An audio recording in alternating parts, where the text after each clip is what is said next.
Welcome back. On September 2023, FIBA ranked Belize men's basketball 121 out of 213 countries in the world, down 2 rankings from the previous year. But it has had some international success over the past 25 years. There was the 1998 CARICOM Championship in Belize, the Central American Games Championship in 2001, and Belize also placed second in the 2009 COCABA. And in January 2023, the Belize Elite Basketball League, formerly known as the National Elite Basketball League, had its first game with the start off with 8 teams. Sitting with us to discuss sports business, we welcome Mr. Troy Gabb. In 1992, with the start of the Semi-Pro Basketball League, Troy Gabb Sr. served as its first operations manager, managing the entire competition until 1999. Serving for 7 years and then retiring in 2006. In 2019, the Orange Walk Running Rebels, a semi-pro basketball league, approached him to take up a share of the ownership. Under his ownership guidance, the 2023 campaign was the best season for the team, winning 10 games and getting to the playoffs. Presently, Mr. Gabb is preparing the Rebels to participate in the 2024 Belize Elite Basketball League tournament. Mr. Troy Gabb Sr. served as the Vice Chairman of the National Sports Council from 2006 to 2008 and is now a current member of the NSC since 2020. So, Mr. Gabb, welcome. It's good to be here. Yes. So, first of all, we know that the Belize Basketball Federation is the representation of FIBA in Belize. Could you tell us what's the relationship between the Belize Basketball Federation and the league? Yeah, again, thanks Abigail, and it's quite an honor to be here to discuss the business of basketball.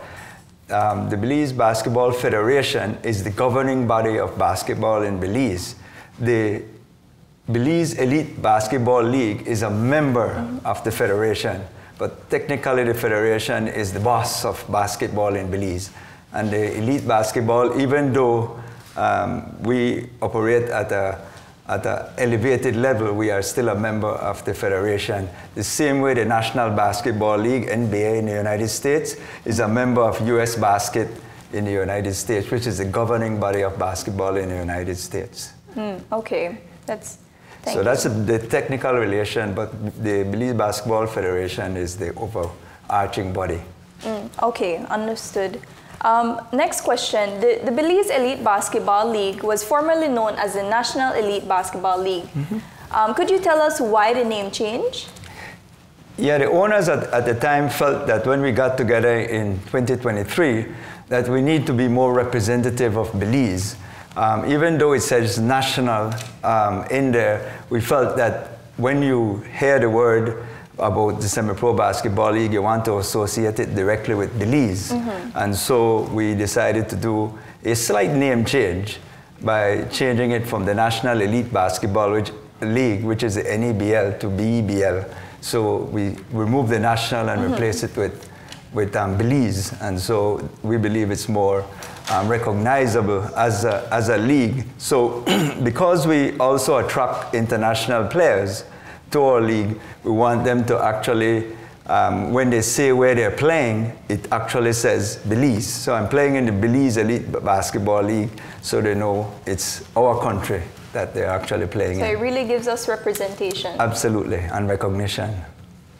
Moving on, Mr. Gabb, how would you describe the level of success and the competition of this inaugural season? This season was a pretty good season, actually, especially for my team, the Orange Walk Running Rebels. The Rebels have been around since 2014, and they haven't been able to reach a playoff since then. So this year, by ending as the #1 seeded team in the tournament and getting to the playoff is actually a significant milestone for the team. But overall, the whole advent of basketball coming off the COVID lockdown was actually very surprising. The turnout was exceptional. It shows that the Belizean fans were ready for basketball, and we hope that the 2024, and we look forward to the 2024 to be even greater. But yes, there was an extremely good appetite from our fans during the 2023 campaign. It's amazing, and I'm pretty sure we look forward to next year's season. Yes, definitely. I'm excited about it. I think all the players are, the fans are. We saw a whole new advent of the mentality of our fans, the loyalty. They wanted to have T-shirts, paraphernalia, horns, all these things, flags, clappers, all these things started to come into the game, which is representative of how it is handled internationally. Yes. We see our people who are gravitating towards that level. Okay. Moving to some controversy, there was some controversy last season regarding Kirk Smith Jr. and the team's owners, and it was where Kirk Smith Jr. was accused of signing 2 contracts with 2 teams. And because of the dual signing, Smith was considered ineligible to play. This matter was later resolved, but how can the league prevent events such as these from derailing its development? Yeah, it's important you brought up that point, because that has always been a perennial problem that we face on a continuous basis. Even when I was commissioner of the league as well, I had several cases I had to adjudicate, but I guess with the advent of social media, certainly bring a lot of these things to the forefront, but they were as egregious as it was then, and now it was then. So yes, it is a problem, but what we have done, especially now this year, we have changed the format of how we are going to approach a league. Before, we were all individual teams. Like last year, or the 2023 campaign, we were all individual teams trying to win. So we didn't have a relationship as partners. But in essence, we are. You're looking at a league that generates over $1.2 million a year. When you really look at the amount of sponsorship and fan attendance combined, it is a relatively large company, for that matter. So what we have done, we decided to pool our resources together as one entity and decide that we'll work as a unit. As opposed to pulling against each other, we try to work as a business. And so now issues like the Kirk Smith situation would be minimized somewhat, because we're going to operate with a salary cap, and we're going to operate in a level of transparency.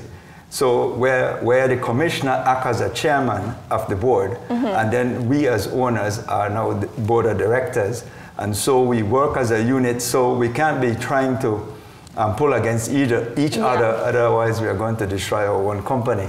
So we are hoping that that is going to be a formula that is going to minimize the amount of problems that we'll be having with the players double signing. But it has happened several times before. It's great to see that you guys are making an effort to solve this problem. Well, just to quickly interject is that we want to treat it as a business, and since that this is a business discussion, a business show, basketball is a business. Even when we were operating individually, every single person who participated, for argument's sake, we have about 30 or 40 persons employed, almost full-time, during the time of the season, plus an additional 30 or 40 when game time. So there are people who are making money from basketball outside of the vendors and hair braiders and salons and boutiques and so on. So it's an entire industry. Something else that I would like to ask, do you think that maybe Mr. Kirk Smith's episode could possibly be showing a weakness in player representation? The players have always sort of stood by themselves for some period of time. Yes. And this is what the league is trying to do, is to make the players more involved in the discussion. And so that they could feel more a part, as opposed to just coming to play for a team. You will have the opportunity now where you could sign for long-term contracts and long-term arrangements. So the players would have a much more stable situation. Teams would be more stable as well, and fans would be able to follow a team, knowing that the players aren't going to be changing from one year to the next. So yes, it's going to create more stability, and the players are going to have more of a stable environment. Okay. My other question would be, what would be the right way to measure the success or growth of the league? Is it through revenues or is it through attendance? It's a combination. We have to look at our sponsors. We have to look at things like television rights at some point in time, and then also our fan attendance, and to some extent memorabilia like T-shirts and other components. Yeah, so it is a wide gamut that we have to elevate towards.